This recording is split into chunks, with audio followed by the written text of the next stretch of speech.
ئێمە وەکو حکوومەت یاریێمی کوردستان مەبدەیەکمانەیە بە سەرکردایەتی و سەرۆکایەتی جەنابی سەرۆکی حکوومەتی هەرێمی کوردستان ڕێزدار کاک مەسرور بارزانی ئەوەیە کە هەموو خەڵکی کوردستان ئازاد بن بە هەموو پێکاتەکانەوە.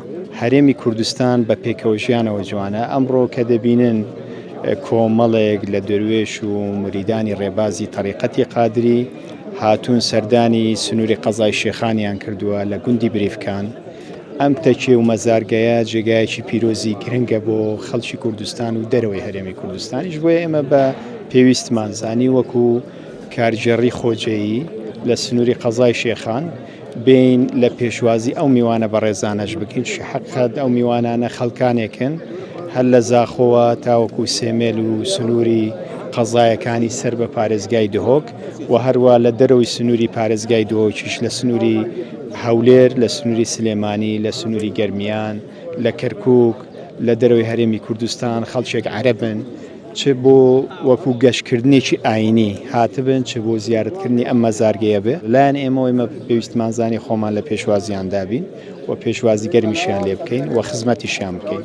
لە لایەکی دیکە وەکو حکوومەتی هەرێمی کوردستان و کاریژێڕی خۆجێی و پارێزگای دهۆکیش بە چاوێکی پڕبایەخەوە دەڕوانینە هەموو شوێنە ئاینیەکان چ هی موسڵمانەکان بن، چ تایبەت بێ بە کریستیانەکان، چ بە تایبەت بن بە ئێزدیەکان و هەموو پێکاتەکانی لەم سنوورە دەژین.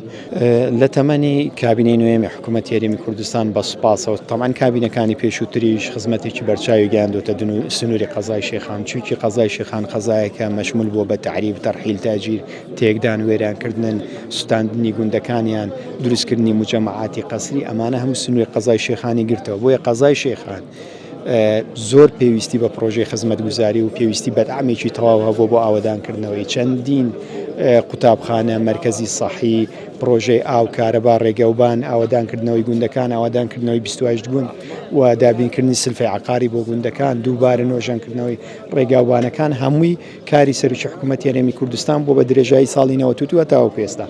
بەڵام بە تەرکیزی لە کابینەی نوێمی حکوومەتی هەرێمی کوردستاندا دەتوانم بڵێم زۆر پرۆژەی استراتیژی دروستکران لە سنووری قەزای شێخان. زیاتر لە 260 ملیار دینار لە تەمەنی 4 ساڵی کابینەی نوێم سەرف کراوە بۆ سنووری قەزای شێخان بۆ پرۆژە جیاوازەکان. بۆ نمونە ئەم ڕێگا سەرچێکەی کە دەبینێن لە ناحیە بە عادرەوە دەست پێدەکات تاوەکو سنتەری پارێزگای دۆک، ئەو پرۆژەی استراتیژی خزمەتی هەموو هەرێمی کوردستان و دەرەوەی هەرێمی کوردستانیش دەکات. 28 کیلۆمەترە، کوچمەکەی 135 ملیار دینارە، خزمەتی گەشتیاران دەکات، خزمەتی ڕێبواران دەکات، هەر لە زاخۆ بگرێت تاوەکو دەگاتە بەسڕە و ڕێگایەکی سەرەکی گەشت و گوزاری و بازرگانیشە. لایەکی دیکە ئێستا پرۆژەیەکی استراتیژی لە ژێر جێبەجێکردندایە لە شێخان بۆ لالش و بەشێکی سنووری ناحیە توش دەگرێتەوە. ئەم پرۆژەیە بە 28 ملیار دینار ئیستا لە ژێر جێبەجێکردندا درێژایەکەی نزیکەی 10 کیلۆمەترە و هەردوو پرۆژەی ڕێگەوبانەکە هەردوو پرۆژە استراتیژیەکە نزیکەی 150 کارەکانی تەواو بووە لە ئایندەیەکی نزیک. ئومێد دەکەین ئەم پرۆژانە بکەونە خزمەتکردنی هاوڵاتیان بە تەواوی.